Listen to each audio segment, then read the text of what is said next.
Gender Talk 211. My name is Eva Lopa, and I am your host. From Ivy League schools to conflict resolution at only 25 years old, Esther Soma has an impressive resume that includes Yale and Oxford. Let's get to know her more. Welcome to the show. Thank you. Thank you so much for making time to be here. I think it's our first interview, Yes, it is. right? I've known you for. No, actually, it's not our first. Really? You did a Gender Talk 2-on-1 show at Radio 1. 2020? Was it 2020? I think. 2021. Yeah, when I was still at UNM. Welcome again. Thank you. I was like, Thank it you is for enough reminding me. Yes. No, I'm really happy to have you here. I mean, we've known each other for a minute now, but we haven't had a deep conversation.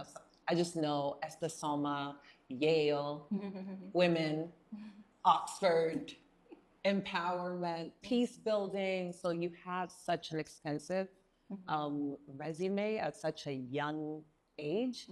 Tell me a little bit about yourself and your background. Cool. So I'm Esther, as you said, Yangi Soma. I am a proud young South Sudanese. I was born in Kenya, grew up in Kenya, but two South Sudanese parents. And they always told us, get all the education and come back and build your country. So I'm the youngest of my siblings, and I saw my siblings after their studies make their way to Juba, step by step. So I knew that after studies, South Sudan is a place come to back be. home. Yes, you come back home. You come back home and build home. So I did my immediate high school, my primary school to beginning of high school in Kenya.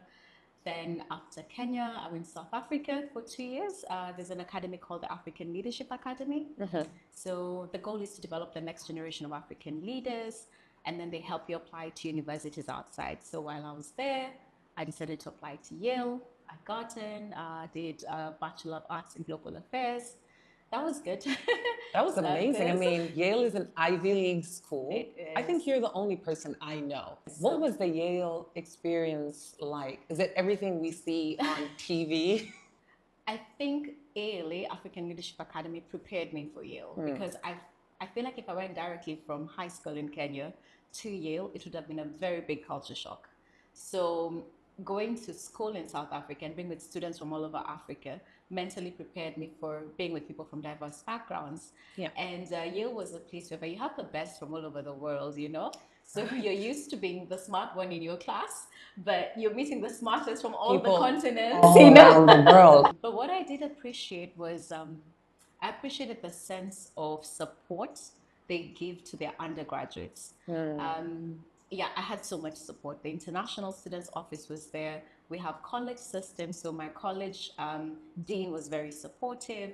Then you're a part of, in your college, you have a freshman counselor who like checks up on you and helps you settle in. So there are many systems in place that just help you adapt and settle in. But I adapted. I think the Christian community was really supportive. It was great for me. The international students community, the African students community was just the best. Out there, you're not like Kenyan, Zimbabwean, Zambia. No, you're just African. Africans, Yeah. yes. And navigating America, that was also when I first was exposed to issues of race, really seriously. And I was grateful for my bringing in on the continent. Yes. Because there's a strong sense of identity that you have when you are around your own in a way. I agree. And you don't have to navigate thinking about the color of your skin. Actually, one of my friends put it this way. When I'm in the US, I think about the color of my skin and the spaces I occupy. But when I come back to Kenya or South Sudan, it's about my gender. I think about my womanhood. What a way to put it. And it's true because that's the I would say the segregation point, Right. you know, and a lot of how you navigate is influenced by either your gender on the continent, but outside it's more of the color of your skin. Yeah. Yeah. No, it sounds like you had a really amazing experience, but also very informative. Yes. experience new cultures and so on. So now you finish with Yale, you come back home to Juba. What happens next? So coming to Juba was a leap of faith. I used to come back every year since my family moved back in 2012. So my first experience in Juba was not the best. I was held up at the airport. They said I'm not South Sudanese. Mom was like, "This is my daughter." It was a mess. And I remember they asked me Payam Taki Shunu, and I was like, Payam de Shunu. I didn't know what Payam was. I knew my county, I knew my Yes. state, but I didn't. Payam was new. I never had the word Yes. Payam. And so I remember being held up for about an hour, and it's like this constant sense of trying to prove your identity. Yes. And so that left a bit of a bad taste in my mouth, but it just made me aware that in South Sudan, unfortunately, another sphere you have to be conscious of navigating is tribes. And I was just like, where is this coming from? Because I don't even know some names where they're from in South Sudan. Right. Because growing up in Nairobi, it was the Sudanese Women Association in Nairobi, and all the South Sudanese would gather there, regardless of like tribe. So you wouldn't really know. It's also a new experience because Yes. outside you experience the race part, and then also being a woman, the gender aspect. But now there's this tribes aspect, brand new. And you may not fully know it or understand it well. So I think after that experience, I would only come to South Sudan during the holidays. I'd do internships here and there. There are things I would see gendered, but I just ignore because I'm like, I'm leaving in 2 weeks. There's nothing I can do about it. But now, 2016, when I was done with my undergraduate, I wanted to come, but mom and dad were like, no, don't come. Go back to the US. Not time. Yes. And so I went back. I could be there for a year. So I worked in DC for a year, worked on South Sudanese issues. But I remember thinking I would go for so many meetings with so many people who claimed to be experts on South Sudan, but they'd never been to South Sudan. Not even South Sudanese. No. Yeah. And someone is like, they'd give you their kind of like expert on South Sudan. And I was just like, Esther, you're going to be like these people. If you don't live there, if you don't, yes, your family is there. If you don't have the experience of living in your country, and after all, it's the only citizenship you have. You are South Sudanese, So because of that, I was like, I'm going to come. But adjusting was also adjusting. They're growing pains to adjusting. So I came first to Nairobi, October of 2017. And no, actually August, September. And I was about a month in Nairobi, and I would apply for jobs online. But my big brother would tell me, hey, your job is in Juba, just come. And so I decided to take the leap. I came, and the next day after I arrived, I printed out my CV, and I just dropped it in organizations. Yeah, I'd knock on doors, talk to the watchmen. Well, if they let me go in, meet the HR, give it to them. Don't tell me that's how you got into UN Women. Let me tell you, I don't believe it. Don't believe it. Do you know how difficult serious. it is? I'm actually serious. Like, I just dropped my CV around. But what happened? I think what happened is they saw Yale and they said, yes, this is the one. Well, I do not know how my CV had landed on Fumi's desk. She was the director of UN Women then. But I was invited for a meeting of women. And so I showed up for this meeting. I was wondering, how did they get my details? Hear about me, yes. So I was invited for the meeting, and it was mainly older women or mid to old. I was the youngest woman in the room, actually. So I walked in at that time, and they were working on a statement. They were working to meet the Troika ambassadors. Actually, so they were having a discussion, and I said, you know what? I can help by typing for you. So I literally just got the laptop and I started typing. The statement itself. Yes, whatever they were saying, I was just consolidating it. And I was like, I can help in this way. I may not fully know the experiences, but I can help in this way. So I started typing for them. And then as they were planning for the meeting, they asked me to present it to them, for them. And I was like, I just got it. It's like, no, you wrote it for us. You captured our views well, so please present it for us to the ambassadors. And at that time, you still don't have a job. I don't have a job. Women. No. But UN Women Director called me into her office. God bless her heart for me. She just called me and said, I want you to work for me. That was it from that interaction. And as I was telling you earlier, I was in a training. I've been doing a training for young women the last 2 days. Yes. And one of the things I was telling them, keep knocking on doors. And when the door opens, give it your best. Yes. So I walked in, I was like, I can contribute in this way. I gave it my best. Even though it's not anything official. Nope. This could be something. Yes. You never and know. So I didn't even have that in mind, that this could be something. You were just trying to be helpful. I was literally just trying to be helpful and trying to support the peace process in South Sudan in whatever way I can, because they were meeting the ambassadors. Yes. And so I wrote it up for them, and for me, it was like, I want you to work for me. I'll give you a consultancy to see how we can support the women in the peace process. And so that's how my journey in UN Women started. Amazing. Yeah, and early 2018, you remember I was sending emails everywhere? Yes. So I had sent Rita an email, Rita of Eve Organization. I'd sent her an email, and at that time she didn't have any opportunities. But sometime in January, she's like, oh, we're having a women's meeting in Entebbe. Would you like to come for this and be our rapporteur? So I was like, okay, that's taking notes. I'm happy to do that. So I was like, sure, I'd love to come. So early January, I went to Entebbe. I was with the women. They were coming up with their positions because they were traveling to Addis for the peace talks. I think that was February 2018. So I was there helping them write their points. Yeah. And all the delegates were like, with all this, the peace process is very fast-paced.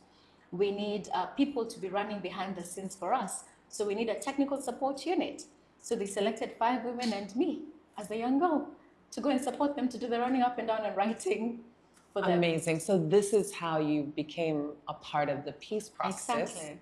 As an observer. Actually, at that point, we were more of called the technical support team. And we were not the delegates in the room, but we were supporting the delegates. But while we were there, they gave some of us observer status to now go in and see. But the official delegates were the delegates. We were their engine behind the scenes. So literally, that's how I ended up at the talks, taking notes.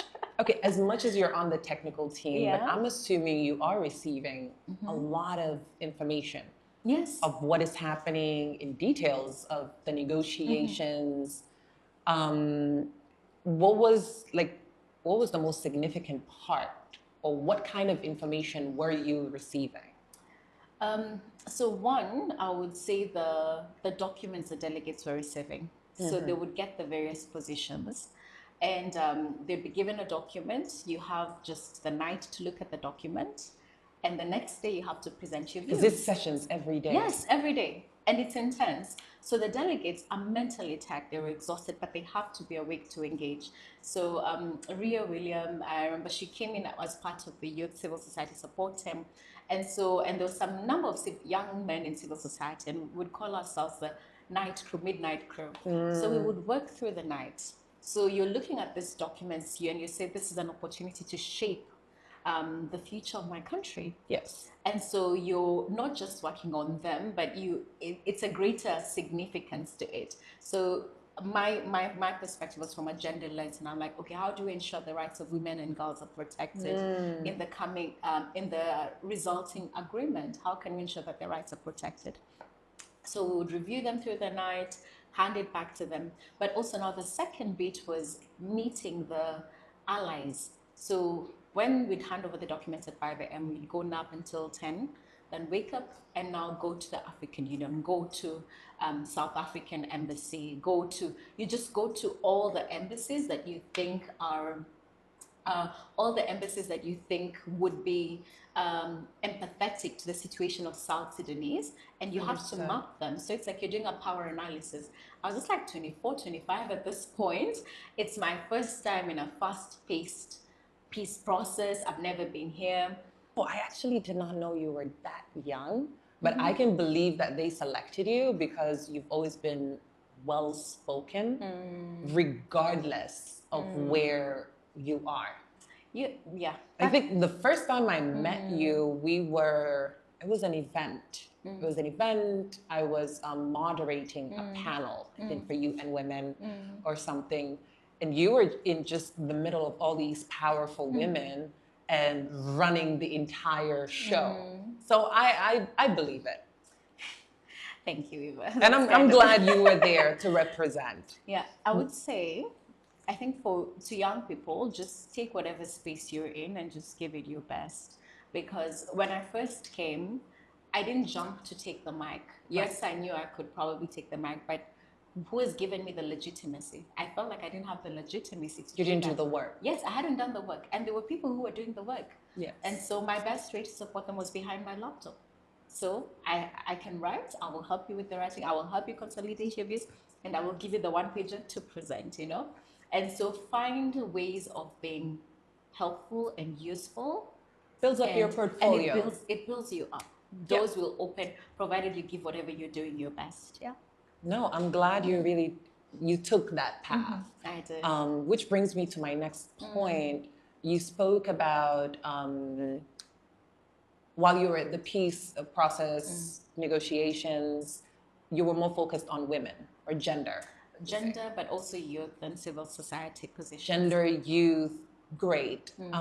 Tell me what happened with gender. I know 35% was negotiated, which previously was 25% from, I think, CPA time. How did the women get to 35%? So remember that meeting I told you in Entebbe, early of 2018? Yes. So in that meeting, the women asked themselves, what do we want? And so they came up with a list of what they called red lines and green lines. So there were 10 things that they said, this we absolutely do not want to see in the peace agreement. And that was like, oh, we don't want people convicted of crimes before as leaders, or we don't want, what are some of the other red lines? That's one I just remember. Or it had, and then some of the green lines were like, we want people of high moral standing as leaders. We want a 50-50 of, we want a 50% gender quota in the peace agreement. So they had written what they wanted. But I remember the conversation we were having about the 50%. This was before, mind you, the peace talks. Prior preparation is important. So in that preparation, the discussion in the room, remember I was a rapporteur, taking notes for them. So as I was taking notes for them, the discussion that was had in the room was, we would want to get to 35%. But if we ask for 35%, it will not be granted. So you have to ask for higher. Let's ask for higher. So they were like, let's ask for 50%. It's a good strategy. And we push as much as possible, see if we can land at the 35%. So our document was clear 50%. And these documents were shared with the African Union. It was shared with the IGAD in advance. You share your position in advance so that people know what you're calling for as you're going into the talks. Now, I wasn't in the room when the discussion was taking place, but the one thing I remember when the delegates came out was that when that was brought forward, it was the one time all the men in the room came together. They were like, no, there was a pushback, really. And mind you, they're different. They're from different political parties. These are warring parties. But when that was brought to the table, they were all like, no, we're not pushing for Why this. do you think that happens? Because I remember reading about the 25% negotiations during CPA, the Naivasha agreement, and also apparently in that room, the men, the Khartoum men collectively came together and said, this is not happening. And that's why I think the 25% was never included in the CPA. But later, I think with the transitional constitution, that's where it was inserted. Why does that happen? How do men collectively come every time to stand against what women demand for and also what they deserve? It's about power. No one lets go of power easily. It's all about power. Who has the power, you know? And power is not given to you. Yes. You have to take it. And it's not easy, it's not comfortable. Power, as I would say, patriarchy, has afforded men certain privileges. And for them, this sense of equality politically, they were not going to accept it. Yeah. Not all men obviously were of the same mindset, but it's a power. It's all about power. So when that happened, the women had already talked to the women in civil society had talked to women in political parties to also do the backing up. So when the women in civil society brought it up, 50%, another called for 75%, pushing it. But because the women in civil society and the women in political parties were speaking the same language, they had to listen. And that boils down to, what can we agree on? We may not always agree on everything, but what are the bare minimum we can agree on? Whether you're in a political party or in civil society, you're still a woman. And actually, the push for the 35% would benefit the women in political parties more, Correct. not the women in civil society more, It was the women in civil society pushing for the women in political parties. So they understood that this was also for their good. And one of the women in political parties stood up, and mind you, this is explanation from like people who were in the room and how I was hearing it. And she said, okay, I think if I remember correctly, it was Madame Award. She said, okay, let's go for 35%. And I think she appealed because I think the SPLM also has a quota. SPLA has a quota of 35%. And so I think she also appealed to that. And there was an acceptance of it because it's already in one of the leading political parties, like there's already an acceptance of it also. So there's the strategy in that way was, what can they relate to? What have they already accepted? What are we pushing for and what do we want? So the culmination of voices of women in civil society, women in political parties, their culmination of voices led to that final acceptance. So when I get a bit irritated when I hear people say, oh, we gave you the 35%. No, Right. it wasn't given. Women Demanded, fought for it was that. They taken. demanded for Absolutely. it. And that doesn't limit that women should only occupy 35%. No, we can occupy up to 50, 60, 70. That was going to be my next question. What do you think women need to do more of, or what can we as women do to get to 50 or even more than 50%? There are various steps we need to take. First of all, how can we empower young women to get into more political spaces? Even as I say that, I look at myself, and I'm not in a political party. I'm on the outside, but I ask myself, why don't I feel comfortable to go into political spaces? Partly you ask yourself, oh, do I really want to go in right now? How will that affect my career? Yeah. So part of me is like, the environment doesn't seem as conducive. So the first thing would be, I would say, the political parties, if they want to get more women or more young people, let them make the conditions more conducive. Better. When are they having their meetings? Are people able to attend their meetings?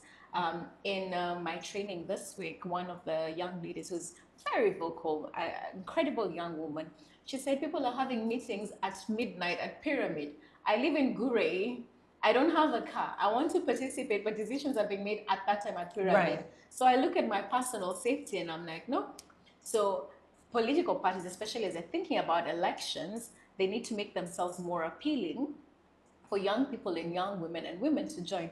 And they can't neglect women first, because women make more than half of the population. 100%. If you want the votes, make it conducive for women to also join in and young women to join. Now that was in the political parties.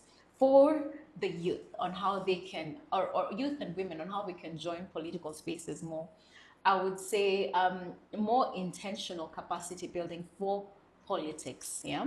So we do a lot of capacity building trainings, whether it's economic activities and all, but what skills do women need to enter politics or to be in politics? Well, right. They need to be better public speakers. What skills do they feel like they like? They need to be able to table motions, They need to be able to communicate their ideas in writing. They need to be able to negotiate with different actors. How are we building the skills in women for them to feel more confident to engage in the spaces? So for me, it's more of an intentional skills building for politics that will make people feel more confident to get into politics. Because we also see an environment where we put some women there, but we don't give them the support. Now, I'm not saying that we should not send women, whether they're qualified or not. women need to be there. Representation matters. Absolutely. Let's get them there and let's work with them. Do more to bring more women. Yes. And the ones who are there, let us support them for them to be able to excel. Because what then happens when they say, oh, you brought this woman, what has she done? What are they doing? She's quiet in the halls. So what skills gap what skills are missing that we need to build for women to feel more confident in these spaces, to express themselves and to push for the rights of the citizens that they're representing. Now, mind you, we've not had elections in this country. True. And so there's not really been that opportunity for citizens to really speak up and say, this is who we want to represent us. But I trust we will get there. I trust we will get there. And that will be an opportunity for women to get into political spaces. So let's be ready. Let's prepare ourselves for that time. You mentioned women cannot be neglected. There's a question that lingers around my mind from time to time. Do women also neglect other women? Because the women, there are women within the informal sector or women of communities, women that are not with you in the city, that have different issues wherever they are. Are we consulting all women? Are we speaking for all women? What are your thoughts? No, we're not. We're not speaking for all. And I will say that being especially in the civil society and political spaces, one of the things I say is there's a lot of Juba centrism, you know? So people will congregate in Juba, have meetings in Juba, but do we take time to go to the states and hear what women in the states are saying? Are we taking time to understand what challenges they're facing?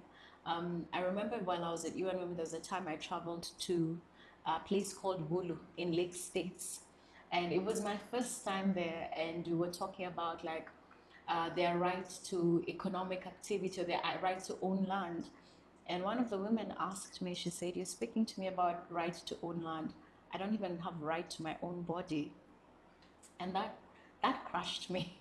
That really crushed me because some of the issues that we're pushing for, some issues are context specific. Yes. And we really need to see how we're supporting the context specific issues. Last year, September, I went to Yambio and I was speaking to a mix of young women, older women, and actually people in men in civil society. And it was a training I was giving on policy for change, like I figuring out policy problems and how to address them. And I was asking them, like, have you heard of the transitional justice process that is supposed to happen, or the constitution making process? They had no idea. And mind you, these were the civil society actors. They had no idea that this was supposed to happen or this was coming up. But then one of the things I also picked up is that we were pushing for a girl child education bill in the state. In Juba, I had never heard of that, you know? Right. But this was something that I found so incredible that for them was a need in their community, and they were actively pushing an immediate and direct need. Yes. So I think we need to do better at just knowing what our fellow sisters in the States are doing. Yes. We may not all go, but if we can just find ways of feeding information. Oftentimes, I feel like we think of networking as outside South Sudan, within Juba and outside, or we have partners in Uganda, in Kenya, in New York, we're going for meetings there, but like, do we have those networks within our own country, you know, and how are we actively encouraging them? Can we be more intentional about some of these meetings? If not in Juba, we can take, instead of bringing the meeting to Juba, take the meeting to Wau, bring everyone to Wau, take the meeting to Yambio. Could we do that to encourage more understanding of our country from within? Yeah. And women in politics can ask international actors to go. They can ask them, could you fund me? Yes, you may want to fund me for Commission of the Status of Women meeting in New York, but instead of that, could you just do it here? That and have us go, you know, have us go to the states and just talk to women at the state level. And women politicians, you need the women at the community level. 100%. You need them, especially if you're going for elections soon. You Exactly. need I them. remember Yeah. referendum, quite a few people would tell me the story. Referendum, they would say it was more women than anybody lined up to vote. If it was up to them, women brought independence to South Sudan through just voting. So you absolutely need women at all. At You all need levels. all women. Yeah. Okay, so after this experience of the peace talks, is that what encouraged you for now, what I see as one of the biggest phases of your life, Oxford? Is that what encouraged you? It did. It did. I actually wrote about it in my application. I think after going through the peace talks and the peace process and coming back to support the implementation of the peace agreement. So September 2018, when the peace agreement was signed, I was working with UN Women at that time, and we're actively trying to see how do we support the gains that have been made, you know? And I was seeing gaps, you know? So, for example, we'd called for the 35% quota, but there were no provisions to safeguard it. What repercussions were there if the government did not meet it? Nothing. You would write a statement, you would make noise, but I mean, that is what happened eventually. you know, Yes. you know, because we wrote statements. We made noise that, oh no, they removed a woman, they replaced a woman with a man, you know, but it just fell on deaf ears because there were no provisions to ensure implementation, you know. So I kept on asking myself, what does policy making mean? What does effective policy making look like? And I was looking at our country and I was saying, we need something like we need an entire system overhaul. It's not about individuals. Like, what governance systems are we putting in place for the future of our country? So these were questions I was thinking about, I was grappling with. And I was like, okay, it's about time I also get my higher studies, go for higher education. So with all this thinking, I started looking at different programs. I was considering the Chevening at that point, so I applied for the Chevening scholarship. And as you're applying, they ask you for 3 schools. So as I was doing my research, I knew about the Blavatnik School of Government at Oxford because I had friends go there. So I knew about it, and so I decided to just pay attention to it and just look into it. And as I was reading about it, their approach on how they use a multidisciplinary approach for the program. So they're looking at economics, they're looking at philosophy, they're looking at law, and seeing how all of these aspects fit in to build good governance, basically. Yes. And so the program was just attractive to me, and I was like, oh, so it's Oxford, you know? This is what I'm doing next. It's Oxford. So I applied for the Chevening. As I was applying for the Chevening, I also applied to the Masters of Public Policy at Oxford. And thankfully, I got in, and I also got the Chevening. So I got the funding and I got the admission. Yes. And so September 2021, I said, let me take a break from this because I feel like the work of peace building, it's a lifetime work, Eva. Yes. The work of peace building, the work of gender equality, it's a lifetime work. And at times you would feel like, I don't want to leave because I want to be part of these processes. And I remember at that time, the constitution making process was moving, ongoing. you know? And so it was going to gain traction. And I was like, I want to be part of this process. And so if I go to school, I'll miss this process. But I realize at times in our country, unfortunately, you take one step forward and two steps back, you know? Yes. You move and then it halts, you move and then it halts. So I said, you know what? It's okay. Let me take a break. Let me process. Because I don't think I had processed everything that had happened between 2018 and 2021. I just hadn't had that space because I was going. And so I felt like a master's program would allow me the space to step back, process, think about it all from an academic setting, see how it fits in from other countries, what could I learn. And so, yeah, that's why to me this program just seemed very the attractive. best. And it was different because I did my undergraduate in the US. A Masters of Public Policy in the UK I felt was a bit different because, especially at Blavatnik School at Oxford, the students were mainly from outside the UK. You know, I feel like if I did it in the US, 40% are more of US students and US policy. but it was more of an international program, the program at Oxford, So because there was also more African people. yes, Okay. more Africans, more actually. The UK students, the British students were not as many. They were not the largest, yet it's in their Got country, you. So it's a very international Maybe program. because of the program. Yeah. Because when it doesn't apply to you, it might not You wouldn't seem be very interested, attractive. yeah? Yes. So for me, the program was I just felt like it was the fit for me, and so I applied to it. It's the only program I applied to. I got in September 2021 we left. I also think it wasn't necessarily a step back. Sometimes you have to get better to Yeah. do better. Oh, you have to get better at your skills. Exactly. And at that point, you had experienced South Sudan Yes. from a different lens. Yes. And now you know exactly what the environment is, and you probably know exactly what you need to come back and make it better. Yes. How different was the experience having gone to Yale as a young woman who has not experienced South Sudan at all, and then now going to Oxford in the UK, and you have all these problems and stress, and you were a part of conflict resolution. How different was it for you? I felt being at Oxford was a more mature me and thinking about my country from a more intentional perspective of what policies would actually work better for South Sudan at this time, what economic policies would we need, what have other countries done, what does international law say about various issues.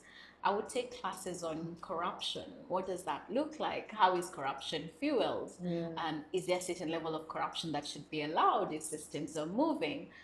If you want to create change, how do you start? Or would you create your island of integrity?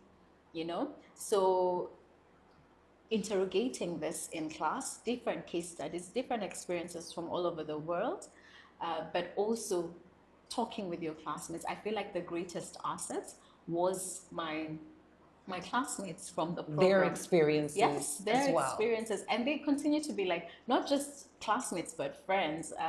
I had my wedding recently and 4 of them came, Oh, one amazing. from Canada. Congratulations, by the way. You look very arusa. Thank you. Just missing the henna, yeah?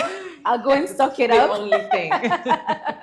Thank you. But I had classmates coming from Canada, from Italy, from Brazil, just to shop. And for me, it was more of for some of them, I know it was oh, when would I come to South Sudan? Yes. And for them, it was a wake up in the sense we're hearing all of this in the news, but our experience is also different. Not that what is in the news is not true, but life is still going on. Right. People are leaving, Correct.